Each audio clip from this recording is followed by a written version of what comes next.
At Arizona State University, we're bringing world-class education from our globally acclaimed faculty to you.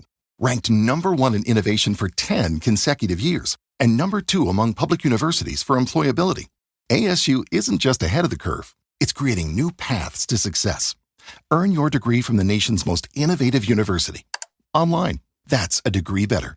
Explore more than 300 undergraduate, graduate, and certificate programs at asuonline.asu.edu. All right, let's dive in. We've got a really interesting set of searches here. And it seems like women's college basketball has really caught your eye lately, specifically the rivalry between UConn and South Carolina.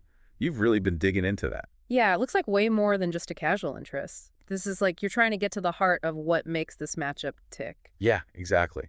Like you're trying to piece together the whole story, key players, past championships, future implications, and even how to actually watch the games. That's what we do here, right? We try to take these searches and figure out what the bigger picture is. What's driving this curiosity? Exactly. So our mission today is to go beyond just listing out these searches.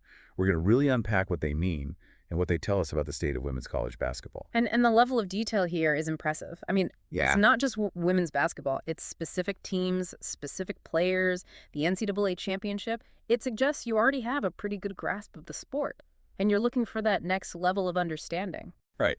And to start, we're going to explore the two teams in the center of it all.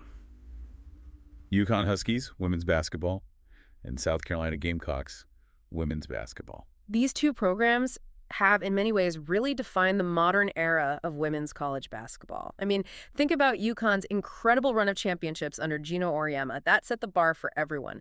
And now South Carolina under Dawn Staley, they're built to challenge that dominance. And it's not just about the teams either. You've been searching for specific players too, like Paige Buchers, Azzi Fudd, Sarah Strong, Malaysia, Full Wiley, Joyce Edwards. These are some of the biggest names in the game. And for good reason. They often dictate the outcome of these huge games. Think about Bucher's ability to just take over a game, or Full Wiley's incredible athleticism. It's those individual matchups within the team context that make this rivalry so captivating. Absolutely. And it looks like you're also interested in the timeline here. There are searches for the 2025 tournament and even the 2024 champion. But what's the big question? Who actually won the March Madness National Championship in 2025? Yeah, that's crucial. Those searches tell me you're trying to track the lineage of success. How did the 2024 results set the stage for 2025? And who ultimately came out on top? That's the culmination of the story. It's like you're piecing together a puzzle, and you're trying to find the missing pieces. You also seem interested in the historical context, too, with searches for UConn's past national championships. Right, you're not just looking at one game or one season. You're considering the legacy of these programs, UConn's dynasty, and how South Carolina is trying to build its own. It's like the clash of the Titans. The old guard versus the new blood. Yeah. And finally, you even search for things like scores, schedules, and where to watch these pivotal games. Because what's the point of all this interest if you can't actually see the games right? You want to follow the action in real time, experience the rivalry firsthand. Exactly. So let's start with the UConn-South Carolina rivalry. Why is this matchup so consistently captivating? Is it really just about two great teams going head-to-head? It's more than that. For one thing, you've got a fascinating stylistic contrast. UConn, often known for their fluid offense, guard play, very smooth South Carolina under Dawn Staley. They're built on physicality, rebounding, strong post presence. It's a clash of basketball philosophies. Right. It's not just about who scores more. It's about how they do it. Sure. And that makes it so much more interesting. And the fact that these are two of the most successful programs in women's basketball history, that just adds another layer of intrigue. Absolutely. These games become a proving ground for different approaches to the game. And beyond the X's and O's, you've got that narrative of UConn's sustained excellence facing South Carolina's ambition to reach the very top. It's a story of legacy versus the hunger to create one. It's like David and Goliath, but with way more national championships on both sides. And speaking of those championships, it seems like you were really following their journey through the 2025 tournament. You searched for who won March Madness 2025 National Championship 2025 basketball alongside all the UConn and South Carolina stuff. It's like you were glued to the action, seeing these two teams as the main contenders, and you wanted to know how it all ended, who reached the pinnacle. Exactly. And the fact that you also searched for who won Women's March Madness 2024 suggests you were trying to understand the context leading into the 2025 tournament, like setting the stage. Who is the defending champion? Was there a chance for a repeat? Right. Knowing who won in 2024 adds a whole new layer to the story. It helps you frame the stakes for the following year. It's like the first chapter in a really exciting book. And it's not just about UConn and South Carolina either. You've got all these searches for Women's March Madness, NCAA Women's Championship, Women's National Championship. You're clearly interested in the tournament as a whole. This speaks to the bigger picture. The rising tide of interest in women's college basketball. It's not just about one rivalry. It's about the excitement of the entire event, the upsets, the Cinderella stories, the incredible talent on display. Yeah, it's like March Madness is becoming a cultural phenomenon. And you're right there in the middle of it, soaking it all in. And your searches for specific players really drive that home. You're not just interested in the teams. You're interested in the individuals who make them great. Right. Those searches for Paige Beakers, Ozzy Fudd, Malaysia, Fulwiley, Joyce Edwards, they show that you recognize the star power driving this sport, the individual brilliance within the team context. It's like those players became characters in the larger story. And you're invested in their journeys too. And then you've got those very practical searches. UConn score, UConn game today. Where to watch South Carolina Gamecocks women's basketball versus UConn Huskies women's basketball.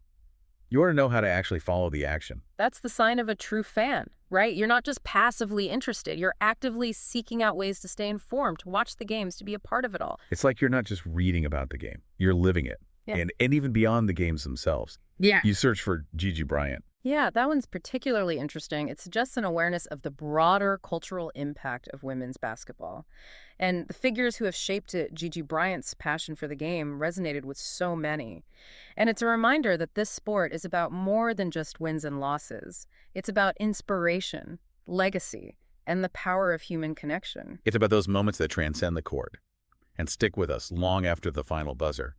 And that brings us back to the bigger picture.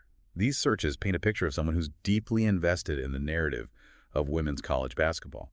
Someone who understands the history, appreciates the present, and is excited about the future. Absolutely. Is a snapshot of a fan who's plugged into the storylines, the rivalries, the personalities, the quest for the championship. It's a sophisticated understanding of the sport and its place in the cultural landscape. So what does this all mean? Yeah. It means that women's college basketball is having a moment, and you're right there at the forefront, witnessing its growth, its intensity, and its power to captivate audiences. It's more than just a game. It's a reflection of the changing landscape of sports and the incredible talent and dedication of the athletes who drive it forward. And even with all these searches, we still don't know the answer to that big question, who actually won the national championship in 2025. But maybe that's part of the beauty of it, the mystery, the anticipation, the endless possibilities of sport. It leaves you wanting more, right? And it prompts you to think about what factors might have determined the outcome, the coaching, the matchups, the individual performances, the unpredictable nature of the tournament itself. And that's a question I'm going to leave you with. What is it about this rivalry, this quest for the championship, that holds such appeal? Is it the high level of play, the compelling stories, the historical significance, or something else entirely? Yeah. I think exploring those questions will lead you even deeper into the heart of women's college basketball and its enduring power to inspire. And maybe even inspire you to do some more searching. And maybe even watch a game or two. Who knows? Maybe you'll even uncover the answer to that championship question along the way. Thanks for joining us on this deep dive into women's college basketball. Until next time, keep searching, keep exploring, and keep that passion for the game alive. Absolutely. Go Gamecocks and go Huskies. You got it. Today is your lucky day. Today is the day that our $3 website works for you, paying you directly to your PayPal daily. Imagine $3 ongoing continuous payments to your PayPal account. Imagine falling asleep and waking up to $300 in your PayPal account. How would this make you feel? How could this help you?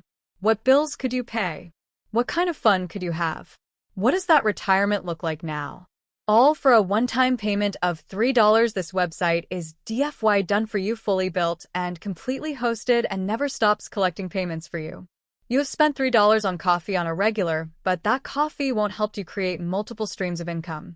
Click the link below.